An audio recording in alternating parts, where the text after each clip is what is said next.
Zenitsu, a character you wouldn't normally associate with locking in, just did the unthinkable. Spoilers for Demon Slayer Infinity Castle. The crybaby Zenitsu used to know is gone. My man is locked in. Starting from even before the movie, we get a good look at everybody warring, then the camera pans to Zenitsu with a look in his face that makes you wonder if this is even the same guy. Well, I'll tell you what. This might not be. I reviewed the movie without spoilers, but I just can't not talk about this movie. So we're gonna get right into the Zenitsu versus Kaigaku fight. Well, obviously I can't show clips from the movie, but this fight starts with Zenitsu calling out Kaigaku for hiding, and then we see the sad truth.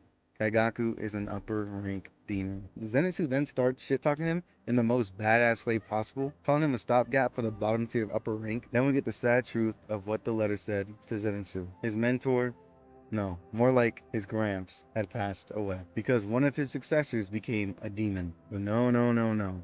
He didn't die in some normal way. He suffered.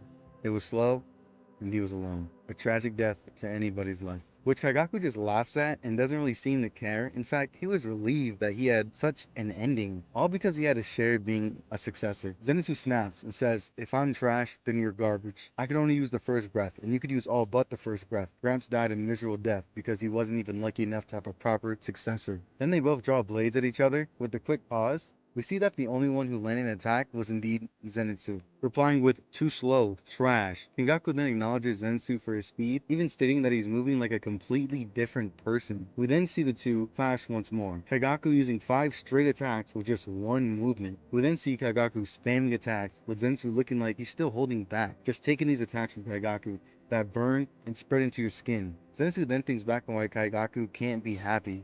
It's like his box of happiness had a hole in it. Zenitsu then apologized to Gramps, saying this is where we part ways. Zenitsu then gets into a stance, apologizing to people, and with what's left of his energy, he uses a technique that no one has even seen. 7th form Flaming Thunder God, which he lands, taking Kaigaku's head clean off. With that one move being so fast, Kaigaku couldn't even react.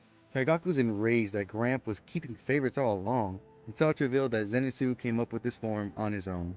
Kaigaku then celebrates that he won't be the only one dying, as Zenitsu has no energy to catch himself from this fall, until we hear a voice from the GOAT, Yushiro. Those who don't give to others will never receive anything back from them, just like those who only desire will end up with nothing. Dying alone sure is pathetic.